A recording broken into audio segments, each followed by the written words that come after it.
Hola grupo, ¿qué tal? Buenas noches, espero se encuentren muy bien.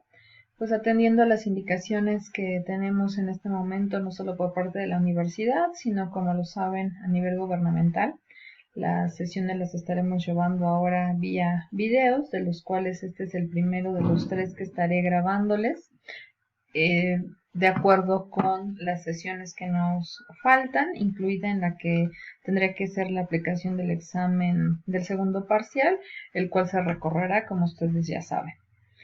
Bien, la última temática que nos compete es en torno a la ética de la relación individual entre terapeuta y paciente, del cual se desprenden tres partes. La grabación del día de hoy estará enfocada a la primera parte correspondiente al inicio de esta relación entre terapeuta y paciente.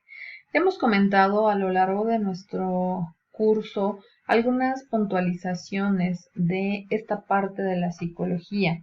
Si bien eh, la ética tiene que estar presente en toda interacción que haga el psicólogo como profesionista, independientemente de cualquier escenario en el que se encuentre, aquí se remite y se pone especial atención a la relación terapéutica, sobre todo en un ámbito privado. Cuando trabajamos a nivel institucional, la ética va a estar regulada en mucho por la institución en la que trabajemos. Ya hemos visto que las instituciones, sea en la industria, sea en lo educativo o sea de cualquier otro tipo, tienen códigos de ética o sus propios códigos de ética, tienen sus propias normativas y sus propias políticas a la cual deben ceñirse todos los trabajadores que tenga dicha institución.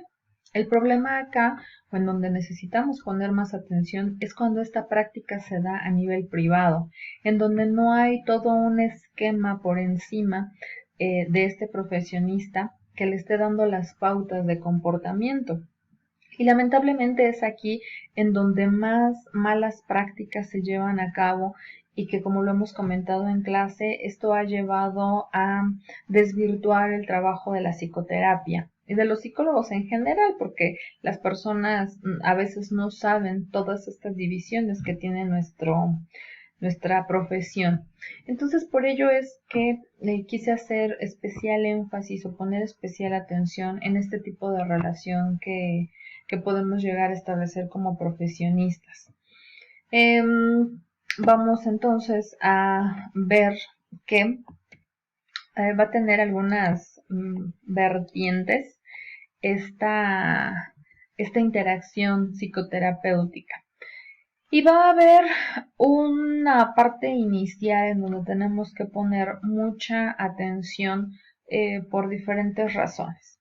Nos habla el texto acerca de un consentimiento válido, es decir, eh, todo aquello que va a estar involucrado en ese inicio de nuestra relación terapéutica.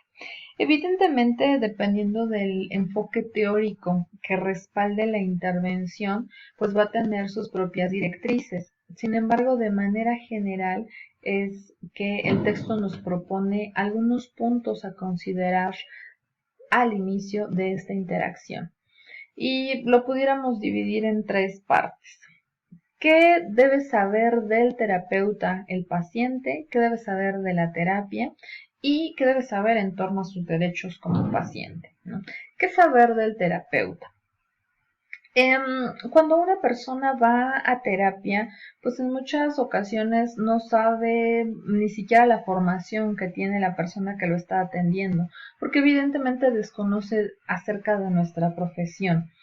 No nos va a preguntar o difícilmente nos va a preguntar qué estudiamos, cuál es nuestra especialidad, a quienes atendemos de manera general, o mejor dicho, más particular, etcétera. Difícilmente nos va a hacer esas preguntas, salvo en algunos casos de quienes tengan ya ese conocimiento. El texto nos propone hacerle saber a la persona en esta primera parte, pudiera ser lo que llamamos encuadre, hacerle saber a la persona pues acerca de nuestra capacitación, qué estudiamos, por cuánto tiempo, dónde, cuál es nuestro enfoque teórico, qué caracteriza nuestro enfoque teórico, si tenemos alguna subespecialidad, a qué tipo de población atendemos, incluso a veces la experiencia que ya tenemos atendiendo a este tipo de casos. También en torno a qué saber de la terapia, informarles sobre el proceso. Aquí mínimamente tendríamos que explicarle en términos muy simples para la persona, sobre todo cuando no están familiarizados con los enfoques teóricos o terapéuticos en este caso, explicarle, ok, yo soy este tipo de terapeuta o mi enfoque teórico es este, que se basa en estos principios, se basa en estas técnicas, así es como conceptualizamos el proceso psicoterapéutico, tendrá una duración más o menos de tanto tiempo, es posible que vayamos a trabajar de manera importante con tales y tales conceptos, etcétera, ¿no? Entonces nos propone que podamos informarle a las personas acerca de esto, ya que de igual manera muchos terapeutas privados no lo hacen, no le informan a la población en qué consiste su metodología. Seguramente sabrán de muchos casos de personas que fueron y ante una determinada práctica que hizo el terapeuta ya no les gustó, no estuvieron de acuerdo o ni siquiera entendieron con qué objetivo se llevó a cabo. No sé, por mencionarles algo, ¿no? En alguna ocasión una paciente me dice, pues es que la terapeuta nada más me ponía que cerrara los ojos y me imaginara cosas y eso, pues nunca entendí para qué era, o eso en qué me iba a ayudar, ¿no? Si no le explicamos a nuestros pacientes, si tenemos un enfoque a lo mejor prioritariamente conductual o cognitivo-conductual o racional emotivo o gestáltico o logoterapéutico, etcétera. ¿Y cuáles son las prácticas o las técnicas que frecuentemente podremos llegar a utilizar y cuál va a ser de manera general el objetivo de ellas? Pues la persona se puede quedar justamente con esta idea de ¿y eso para qué? Si no le explicamos el trasfondo, ¿no? En donde también la persona con ese panorama pueda hacer una elección libre de decir, ah, sí, yo creo que sí puede ser un proceso o un enfoque, mejor dicho, que me vaya a ser de utilidad, o alguien que diga, no, siento que esto no va conmigo, con mi forma de ser, y mejor voy a buscar otra opción. También incluso tendríamos que poderle decir a las personas, mira, si mi enfoque crees que no va contigo, con tus características, con tu forma de ser, te puedo recomendar a otros profesionistas que trabajan otros enfoques y que quizás se adapten más a lo que tú quieres, ¿no? O invitarles a conocer nuestro enfoque, pero previa información. También es importante hacerles saber los derechos que tiene como paciente.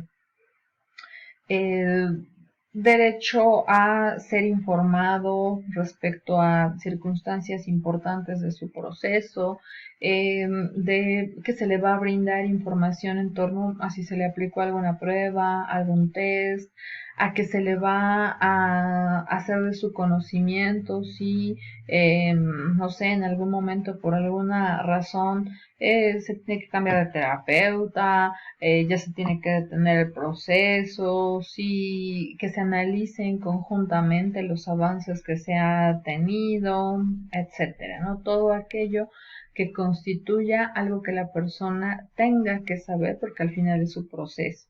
Hablar también de cuestiones de confidencialidad, cuando no podemos revelar absolutamente nada de la información que nos brinda, cuando sí, como les he mencionado acerca de estos casos legales o en donde ya hay una implicación legal, cuando sí tengo que informar a alguna autoridad competente, por ejemplo, o en casos donde hay algún riesgo de suicidio o de que la persona dañe deliberadamente a otra, cuando sí tendría que informarlo. Y sobre todo manejar muy bien esto con pacientes menores de edad, por ejemplo, y la información que vamos a estar compartiendo con sus padres.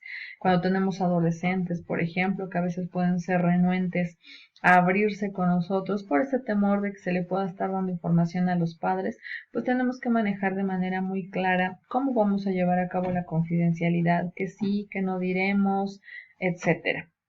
Entonces el texto nos habla de incluso poderle dar toda esta información por escrito a la persona, que la pueda leer, que la pueda revisar y al final firmar un consentimiento informado.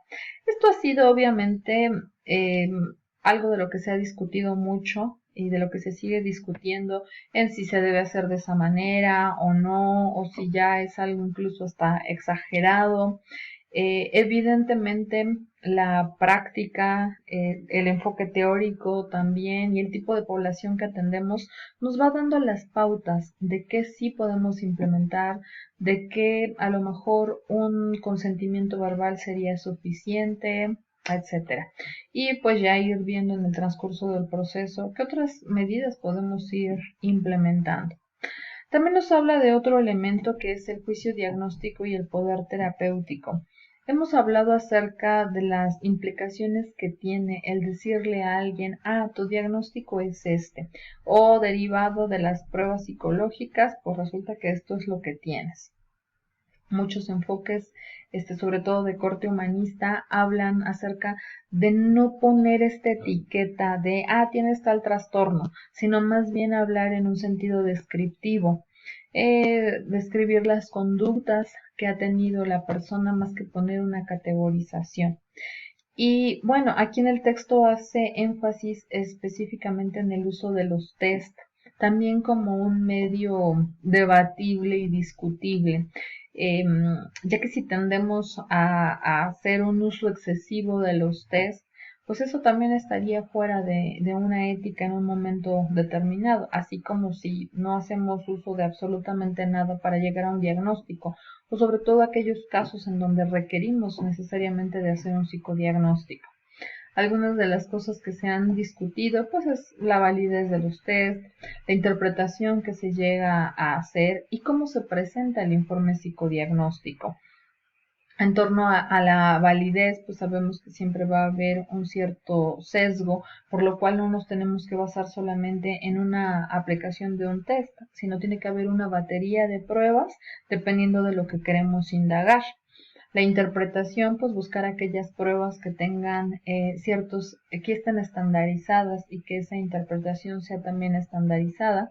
Y obviamente, aparte de nuestra batería de pruebas, también tenemos que auxiliarnos, por supuesto, de las entrevistas que se hayan hecho, de una historia clínica, de la observación y, en su caso, si así lo requerimos, de más informantes aparte del paciente identificado.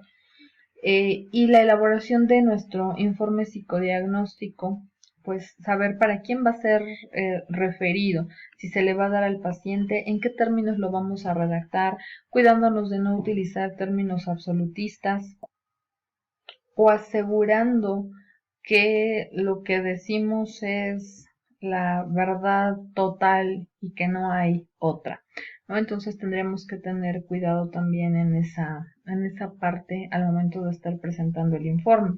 O si el informe va a ir para alguna autoridad o si lo piden en alguna empresa, en alguna escuela, pues también tener cuidado el lenguaje en el que se habla, en el que se escribe, los términos que se utilizan, etcétera. Y como acotación, que también es importante, ya lo veíamos en nuestra última sesión, cuando ese informe va a tener un objetivo a nivel legal, es muy distinto cuando va a tener un objetivo para establecer un tratamiento para una persona. ¿Sí? Son dos vertientes distintas y que cada uno tendrá que estar redactado entonces de una manera enfocada al objetivo que persigue. No es lo mismo que vaya a apoyar un proceso legal a que vaya a servirme solo a mí para trazar el curso del tratamiento que vamos a tener con esa persona. Entonces, esto es en torno al inicio de la relación psicológica o específicamente terapéutica, y que debemos tener mucho cuidado. Recordemos que el inicio de una relación en muchas ocasiones va a influir de manera muy, muy importante en cómo va a ser el desarrollo subsecuente de pues de esta relación o de este proceso. como les comentaba, la pericia, el resultado de la práctica, pues nos va dando también las pautas de si se lo doy por escrito, si lo hacemos de manera verbal, si necesito puntualizar unos aspectos más que otros, etcétera. Pero es importante que sepamos lo mínimo que la persona tiene derecho a saber para hacer una elección lo más consciente del proceso terapéutico que desee.